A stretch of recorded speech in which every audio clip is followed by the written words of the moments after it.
So how do we? So one thing people always say, like Bourgogne, that's the word Burgundy, right? It's the proper definition of Burgundy. Yeah. The English-speaking world call it Burgundy. It is Bourgogne. So Bourgogne. So when someone's looking for Burgundy, they find the word Bourgogne, but obviously there's different levels to this Bourgogne, right? So Yeah. what are we drinking here? Well, in this Bourgogne? is a really interesting one because you've got you have a Coté. Pardon me. Pour it. I'm sorry. Come on. You said Talking about it, go for it. Yep. Okay, so this is Coté de Nuits. Okay. Yep. So we're up here now. So in the Coté de Nuits, so you can have a Bourgogne is again a regional blend. So this will be picked from different vineyards within the Coté de Nuits region. Okay. The appellation and the same with the Cote de Bon. Okay. So this won't come from a single vineyard. This may come from a multitude of vineyards. So when people see the word Bourgogne, they have to kind of know that that's probably not just one Correct. vineyard? There won't be an appellation. There won't be a village associated with it. So if this came from Fixin, Marcenay, Corton, wherever, you'll see that on there as an affixed village. Yep. So if they say Nuit Saint-Georges, it means it's from Correct. Nuit Saint-Georges. Yep. But Bourgogne, It's a regional appellation. But this is a high-level regional appellation. The vineyards that this comes from are exceptional quality. Okay. It's just that the Bichot team want to have a regional wine. Regional wines are really important. As I said, they're 51% of all wines made in Burgundy right now. Okay. So they play an important role to give people an opportunity to step into wine that they normally probably couldn't do because of price points. okay. One thing I do see a lot of is the word haute. Yeah. What does that mean? High, it's It's the high yeah. village. It's a it's a high. high region of. Yeah, it's just high, like haute cuisine. But high vineyards, or is it No, high? it's a high.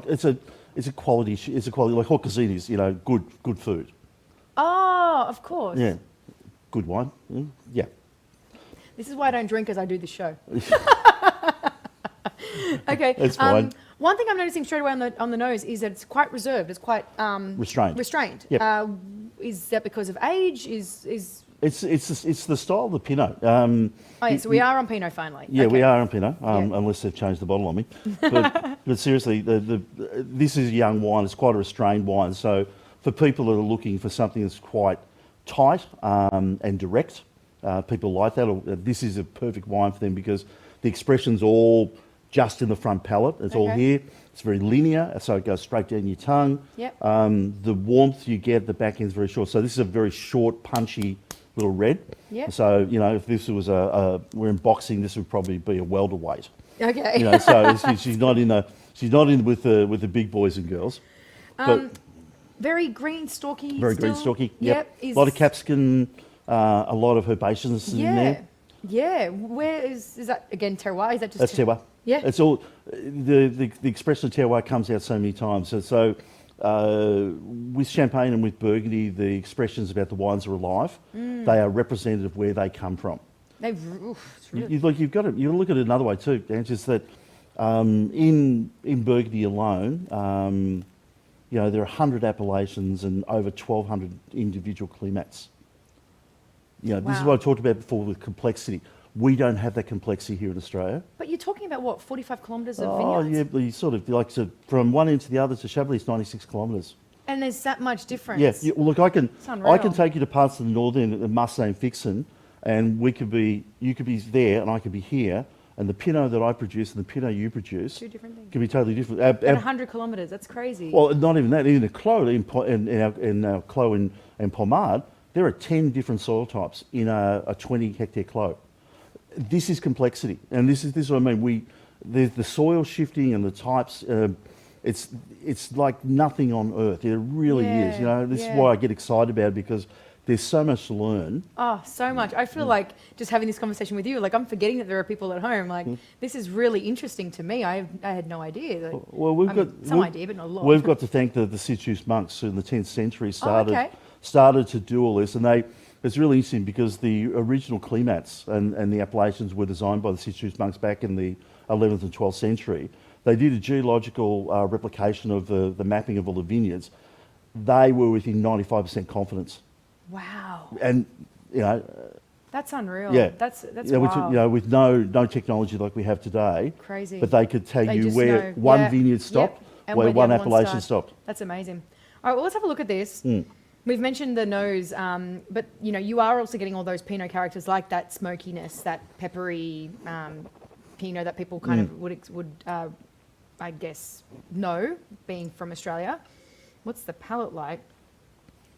A lot more powerful than the nose. It delivers much bigger. I should be spitting. But it's like, A bit late now, Ed. but it's smoky, but it's still, you got that, it's very similar to Tasmanian Yeah, in a way, but a little bit more complex. a lot with I think it Spicy depends on and the fruity. clones we use in Burgundy we don't use in Australia. So Okay, it's and- just interesting. It's got like the smokiness, the pepperiness, the tarry. that sour cherry, Yeah. all that stuff coming through, but way more complex than. Like this is delicious. Yeah, Like, you wouldn't know it. I wouldn't know that's French if I would have been. Well, I'm always, trying. people will always say, can you compare this to something? I can't compare this to something because a Tasmanian Pinot or a Bellarine Peninsula Pinot or a Mornington Peninsula Pinot or, an American Pinot, the only thing they have in common is that they're Pinot. Yeah. You can't compare them. I can't put side by side. I'm struggling to put two Burgundy side by side and Let compare them alone from any other country. the same village. One thing that's very unique to this is the floral. Yeah. That floral character. You get you're is getting so beautiful. jasmine and the white flowers, rose. white roses. Yeah. Straight. I was like, Yep. there's a. That is And beautiful. elderberry is really endemic behind this as well. Elderberry. Yeah. Some subtle violets as well as this ages. You'll pick up some really interesting violet notes in there. It's delicious. Yeah, it is. Listen, I'll drink it. Yeah, What kind of price point are we looking at here? You're probably looking at retail, probably early 50s. Wow. Yeah. That's incredible value. Yeah. Okay. See, I'm a big person on value, and I go for $50. That's a good wine for over 55, 60 That's bucks. a fantastic wine Yeah. for $60. Yeah. Like that is a fantastic wine. And how long would you age something like this? Because it's a regional blend, probably 5 to 10 years max. This to Wow. me, I think is I like this young and This is constrained. perfect how it is actually. I've got to choose my words a little bit carefully there. It's like, Constrained. Oh, Leigh. No, this is actually perfect how it is, isn't it? This is delicious. Another great place for people to start, really. oh, it is. And something, Burgundy can be affordable. Yeah, I think people forget that. I think people think straight away they go straight to Grand Cru and they're spending $300-400. Don't You learn. don't need to. You got Yeah. to appreciate a Grand Cru. You've actually got to go from the bottom up.